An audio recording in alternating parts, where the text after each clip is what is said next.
जी अस्सलाम वालेकुम, कैसे हैं आप? आज हमारे पास लेक्चर 5 का पार्ट 2 है। तो लेक्चर 5 में हमने बात की थी ट्रेंड लाइंस की कि ट्रेंड लाइंस होती क्या है। और पार्ट 2 में हम बात करेंगे फिबोनाची रिट्रेसमेंट के बारे में कि फिबोनाची रिट्रेसमेंट होता क्या है।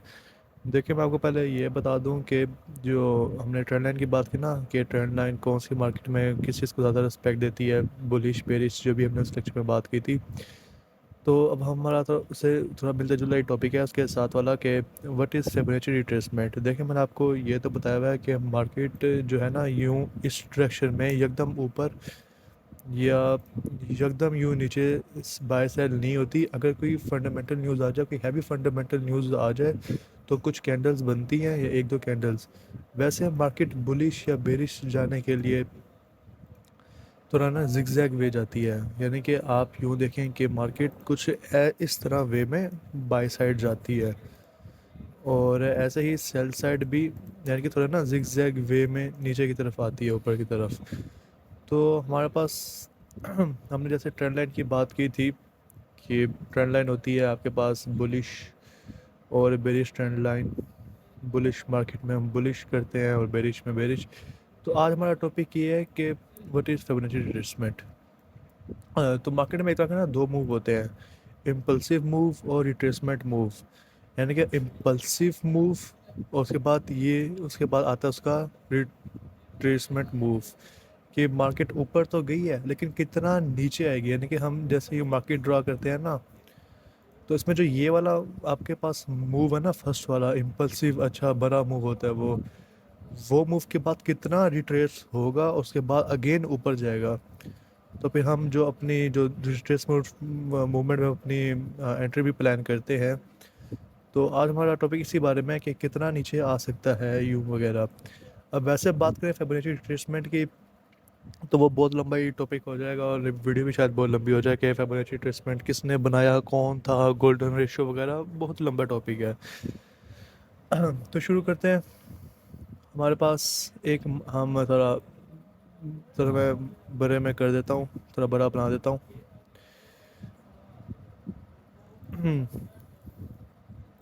ठीक है जी।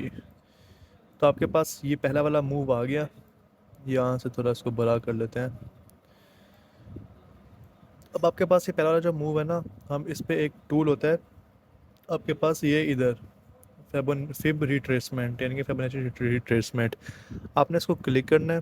ठीक है ना, क्लिक करने के बाद ये जो आपके पास इम्पल्सिव मूव होगा ना, उसके लो पे आपने रख के स्टार्ट करना है, उसके हाई तक रखना है। ठीक है ना, उस इम्पल्सिव मूव के एंड थोड़ा आगे के ना उसको खींच के ना ऐसे ना यूँ उसको लॉक कर देना, यूँ रख लेना। अब आप देख सकते हैं कि जो उसका गोल्डन रेशियो है ना, वो है ये जो मैंने सूत्र ना गोल्डन भी किया हुआ है, यानी कि 0.5 से लेके 0.618 तक। ये वाला जो है ना 0.5 से 0.618, ये वाला एरिया इसका होता है गोल्डन रेशियो। यानी कि ज़्यादातर मार्केट इसी एरिया से रिट्रेसमेंट लेती है और बैक साइड जाती है वापस। तो मार्केट जैसे आप देख सकते हैं कि उसी एरिया में आई, उसने एक कैंडल कंफर्मेशन देती है एंड अगेन मार्केट अपने इम्पल्सिव मूव दोबारा लेती है। तो आगे भी यही सीन है। हम अ,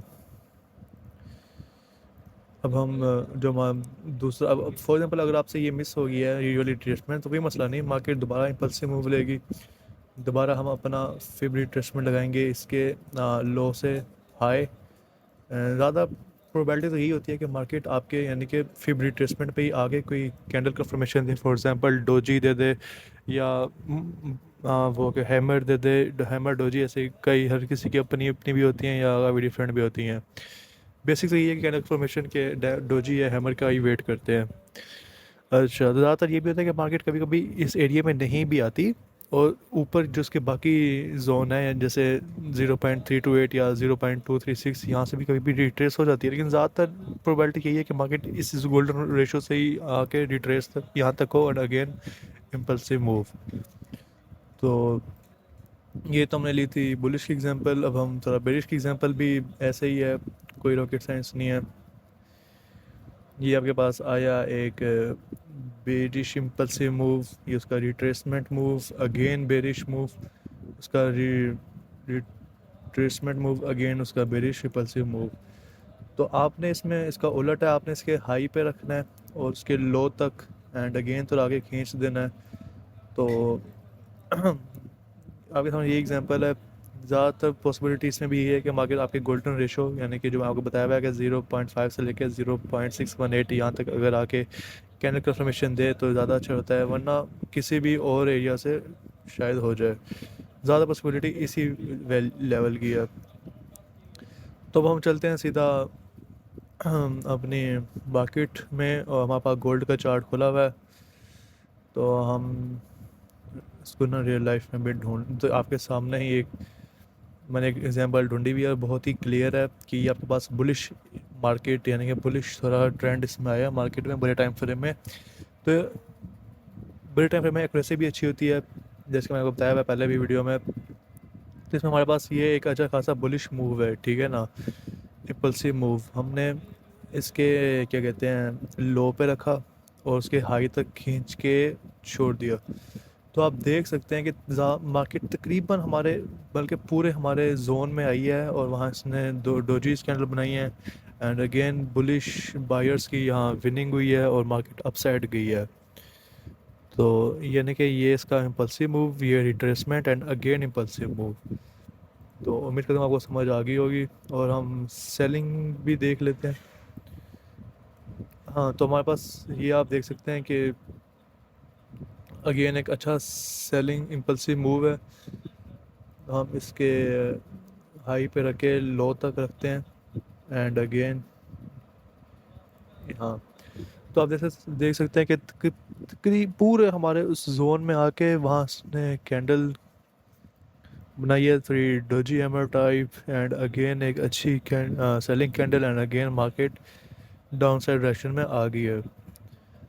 तो ये हमारे पास बेरिश एग्जांपल थी फिबोनाची की। तो बाकी इतनी रॉकेट साइंस नहीं है, बहुत ईजी है, आप इसको प्रैक्टिस इसकी ट्राई कर सकते हैं।